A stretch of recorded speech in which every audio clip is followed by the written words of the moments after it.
এই মুহূর্তে খবর পাওয়া যাচ্ছে মুর্শিদাবাদে যারা আক্রান্ত, যারা ঘর ছাড়া, তাদের নিয়ে ভবানী ভবনে পৌঁছে গেল বিজেপি। এই ঘর ছাড়াদের মালদার বৈষ্ণবনগর থেকে প্রথমে তারা আসেন বিজেপির সদর দপ্তরে। এই মুহূর্তে তাদের নিয়ে সুকান্ত মজুমদার তিনি ভবানী ভবনে পৌঁছেছেন।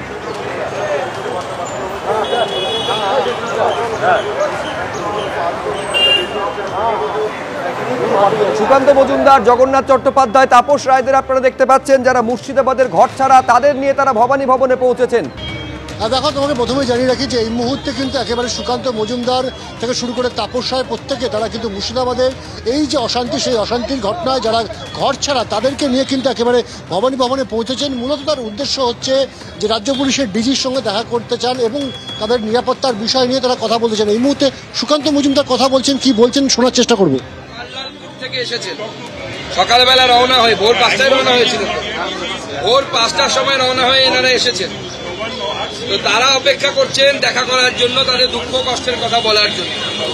অলরেডি তারা একবার আপনাদের সামনে বলেছেন, আমি চাইবো ডিজিপি সাহেব এখানে দাঁড়িয়ে থাকবে, এরা আপনাদের সামনে ওনারা তার দুঃখের কষ্টের কথা ডিজিপিকে বলুন।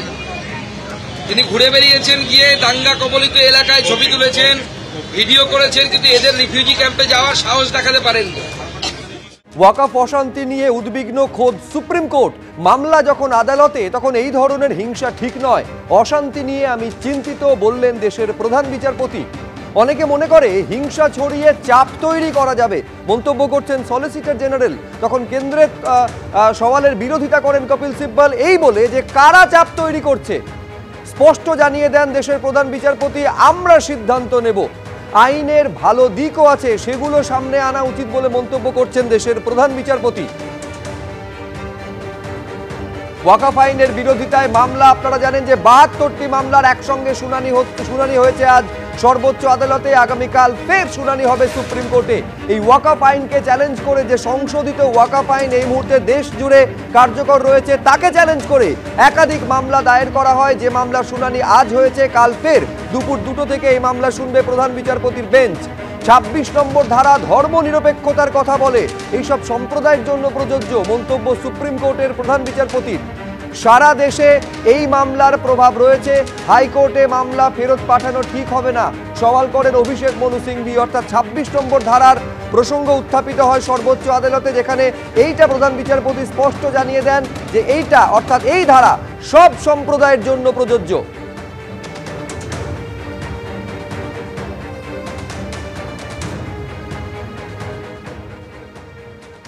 वेस्ट बंगाल की अपनी हमारी बहन ममता दीदी जी उससे कुछ नाराज हैं, उनकी आपत्ति है, तो उनकी आपत्ति और ऐसे कुछ लोगों की जिनकी भी आपत्ति है, आपत्ति तो होगी, यही तो लोकतंत्र की परिभाषा है।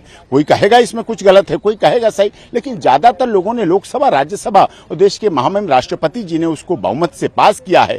तो निश्चित तौर पर कुछ जो शिकायतें थी उनको दूर कर रही माननीय सर्वोच्च न्यायालय सुनवाई कर रही है, और जो भी परिणाम आएंगे वो अच्छे होंगे, जो भी फैसले आएंगे वो अच्छे होंगे। हमारी सर्वधर्म समभाव, सर्वजन हिताय, सर्वजन सुखाय की भावना और ये अपनानी चाहिए। देश में शांति रहना चाहिए, अमन चैन रहना चाहिए। इस तरह की जैसी ममता दीदी ने भाषा का प्रयोग किया, ये संवैधानिक भी पद पर बैठे हुए व्यक्ति के द्वारा कहीं से भी उचित नहीं है। आप मुख्यमंत्री हैं, आप कहिए हम सर्वोच्च न्यायालय आएंगे, आप कहती पार्टी बन के आती, हमारे और भाई लोग यहाँ आए हुए हैं, इस्लाम को मानने वाले भारी मात्रा में आए हुए, वो अपनी बात रख रहे हैं तो वो कह सकते, लेकिन ऐसे कहना बांग्लादेश अलग है, वेस्ट बंगाल हमारा अपना है, बचा हुआ है, उसमें हमारे अपने लोग गुवाहाटी से चौपाटी, कन्याकुमारी से कश्मीर तक रहते हैं। यहाँ गंगा जमनी सभ्यता रहनी चाहिए।